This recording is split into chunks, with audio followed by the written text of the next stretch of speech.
Welcome everyone to our September meeting of our Integrated Reporting US community.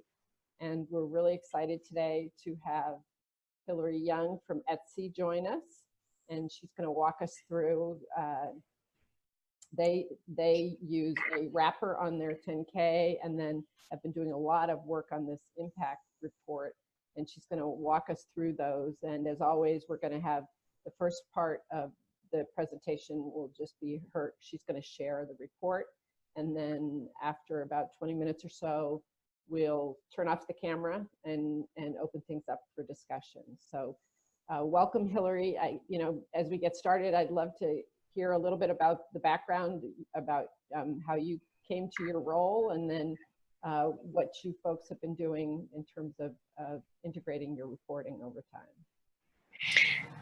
Thank you for having me. Hi, everyone. My name is Hilary Young. I am the Senior Sustainability Manager at Etsy. I've been here for about 2.5 years. And before that, I worked primarily as a consultant on corporate sustainability strategies, both at sort of enterprise level and down to product level. Most recently, before that, I was at True Cost, which is now S&P. So that's where I come from. Etsy is my first time sort of working in-house and not as a consultant. And I think I picked the right company. But my core focus here at Etsy is ecological sustainability. I'm just going to specify that I'm referring to it and it's like, I guess, not its purest form, but really the ecological is my focus across global operations. But I also have sort of a secondary stream, which is helping to drive our disclosure and transparency work streams.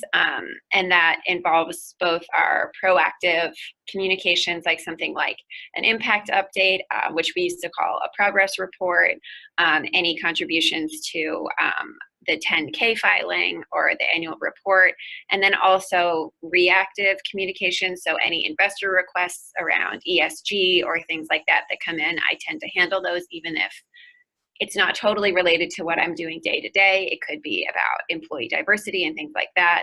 That's another thing that I have sort of taken under my wing in the past couple of years, which has been really great, and I've learned a lot. And today, I'm just going to talk to you about a bit about that sort of disclosure and transparency part of our journey, what we're doing at Etsy and where we would like to go moving forward, what we're aspiring to. But for those of you that might not know what Etsy is, it's an e-commerce platform for handmade and vintage goods. We have over 2 million sellers in almost every country of the world, and they sell their unique items to just over 35 million buyers in just as many countries. And so we're really connecting people across the globe, and our mission is to keep commerce human. And we try to embed that in everything we do, not just how a buyer and a seller would exchange money for a personal and unique item, but also in how we treat our employees and how we communicate with our shareholders and our stakeholders. So we're trying to do that sort of everywhere. And how we got to this place, and this, I think you can see the document cover page right now. I hope if you can't see it, I don't know how to fix it, so I'm sorry. But this is our latest impact update, which we published at the beginning of August. We referenced it on our earnings call, and then it went out the next day, which was awesome. But I'll tell you a bit about how we got to this place where we were talking about our impact update on an earnings call, because it started a long time ago. And part of the story is that in 2012, we got our B Corp certification when we were still a private company. And that was one of the ways that we demonstrated to the public that we were running a sustainable and socially responsible business. And for many people, that's like a shorthand sort of stamp of approval for a business or a social purpose or things like that. We were really proud of that, and we worked really hard to improve our B Corp score every year. But one of the requirements for B Corp is that corporations that are incorporated in Delaware, which is where we are incorporated, have to change their corporate structure from a C Corp to a benefit corporation within 3 years in order to maintain that B Corp certification. So we would have to actually change our corporate structure. And that's a complicated process that involves a ton of shareholder involvement. And it's also sort of uncharted territory for a public company to make that transition. So we met the deadline and decided that we were not going to do that. And we ended up relinquishing our B Corp status in December of 2017. So not that long ago. Nothing changed about how we ran our company and our commitment, but we did lose some of that sort of cachet that comes with B Corp, and a lot of the recognition that you get, particularly within the talent pool of folks that we're trying to hire who are younger and know what B Corp is, and they recognize that. So we wanted to develop sort of a way to show our shareholders, our stakeholders, and folks who are maybe interested in working at Etsy that we were still committed to rigorous external reporting, disclosure of our key performance metrics, both financial and non-financial. And so we thought moving towards a more integrated model of reporting would be one of the ways that we can do that. It will obviously be an iterative process. We're building out different systems to track internally and incorporating sort of best practice from external benchmarks as they sort of develop over time. But we did really want to demonstrate that a C Corp could remain committed to those same sort of values. And also we wanted to demonstrate that our impact work is actually mutually supportive of the business versus just an add-on. So the more we harmonize those reporting work streams, the more we're able to share that story. And it would also lead to sort of better alignment internally on what that story is, and also our external positioning. So that's how we got to where we're on our way to. Because I wouldn't say we're there. So I feel like we have a good start, and you can see our report here. I'm just going to scroll slowly through the first little bit and then land on what I consider to be one of the foundational pieces of it.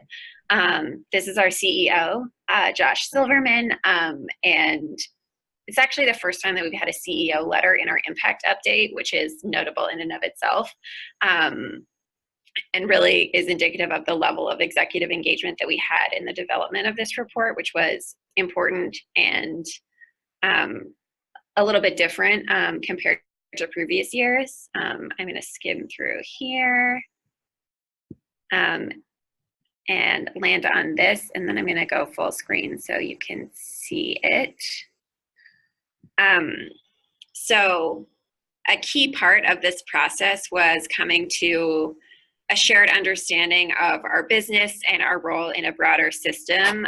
So this is what I've been calling the Flywheel, but we don't have a good name for it at this moment. But this is sort of our value creation model if we were to use the terms that some folks would use. We don't use that term internally. It doesn't resonate very well, but I would say that this is what that is.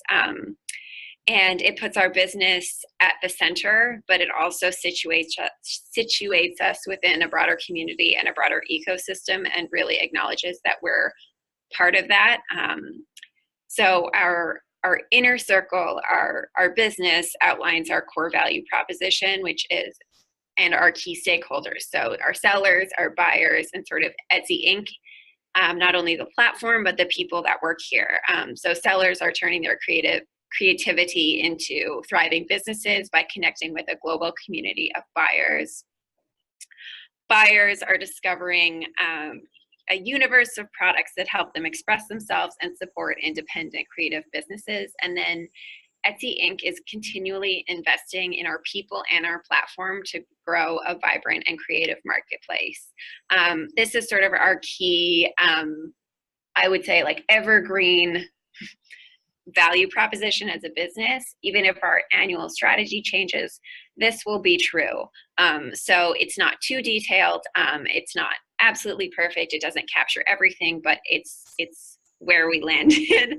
And the most important thing is that that sits within a greater community. So our community is the next sort of level out. And that's a community both of creative entrepreneurs, not only Etsy sellers, but just creative people around the world who might not be selling on Etsy yet, but who we care about. And then also and sort of prospective talent pool that will come here both as sort of engineers or marketers or what have you, to really drive and grow that community. And then that sits within our ecosystem, and that's not really the ecological sense of the word, but rather a broader ecosystem that includes sort of all of the external factors that impact our ability to succeed. So that's access to energy, laws and policies that allow creativity and entrepreneurship to thrive, and then a healthy natural environment. So our sellers rely on textiles, wood, precious gems, metals, to create all of the beautiful things that they sell on our platform. So we have a vested interest in its health. So this model is pretty high level. It's a model, so it's never going to be perfect, but it's a really useful way for us to think about how, when everything is working together, we're contributing positively to each circle.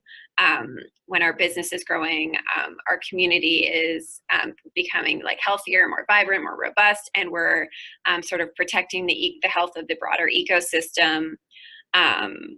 We're doing that. So that's where the flywheel thing comes.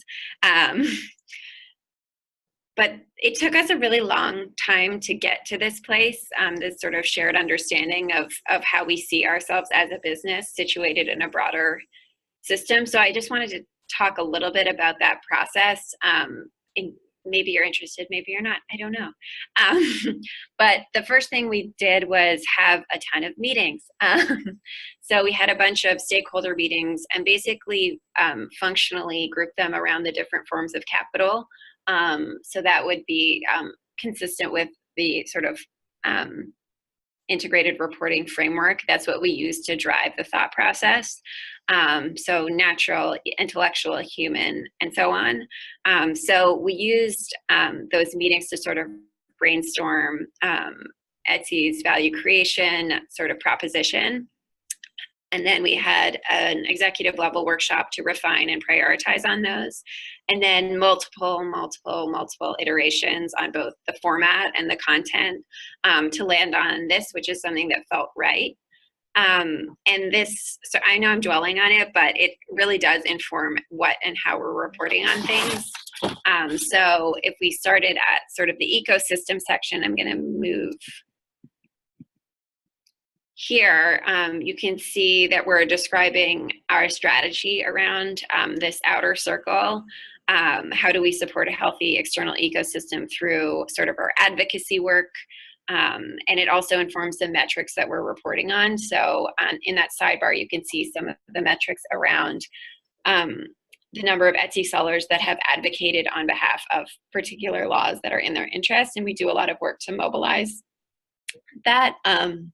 So we had nearly 70,000 sellers took action in key markets on issues through various campaigns. And those are things like net neutrality, de minimis tax, laws and policies that might impact their ability to succeed. We work hard to mobilize their voices and their collective voice to really contribute to the health of that broader ecosystem. It also informs sort of what metrics we report on with respect to ecological. So this is like my zone. So we have sort of our traditional energy, carbon, waste, water here, and that really speaks to how we're trying to minimize our impact on that outer circle. So that's the first one, and then we have, sorry, the order is not ideal here, but we also have our community and how we're developing our sort of employees, our workforce, and also the pipeline. So we have strong commitments around diversity in our workforce. And some of our work might not be directly currently impacting people who are working here now, but it's directly to contributing to the community and the talent pool that we will rely on in the future. So here's some of the more like narrative strategy around it, and then some of the key metrics around that. So gender and racial and ethnic diversity, and also age are things that we look at consistently, and we see progress. Progress on these things are slower. I mean, we're pleased but not satisfied, is what our CEO always says. So we're seeing progress, but we're going to continue to work on sort of building that pipeline so that these metrics improve. And then in the core part of the circle, we have our business, and that's sort of spread around here because it's in everything that we do. But it really focuses on developing our sellers, we have some great stats here around our seller. We do a seller survey every year, and so we learn more about them and how we can support them. And this is about how we're sort of developing that community. And then also our buyers.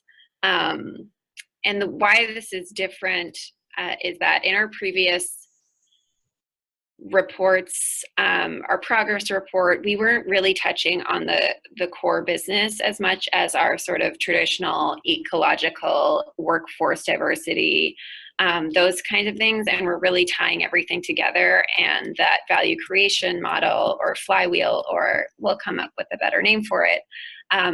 That's really how we can center that within sort of a broader system, and we can all see, both at Etsy and outside of Etsy, how our work directly connects to it. So that's sort of a brief, not brief, introduction to this report. And the foundation of this report was really set in our 10K and our wrapper filing. So we touched on this in broad strokes in that report, which came out at the end of February, or maybe it was early March. And we really, as a function of time, we needed more time to delve into this. So we sort of released another report, but looking ahead, we're trying to accelerate this reporting calendar so that this information is being released in a timely fashion at the same time as the financial statements.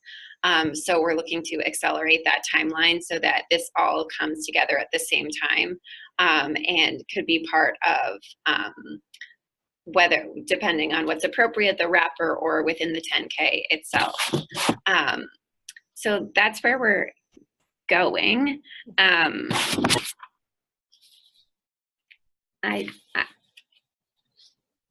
I guess that's all I had planned to say. I'm really more interested in questions, and also I'm happy to delve into, like, once we get off the recording, some of the nitty gritty in terms of making this happen internally, and some of the successes and challenges there.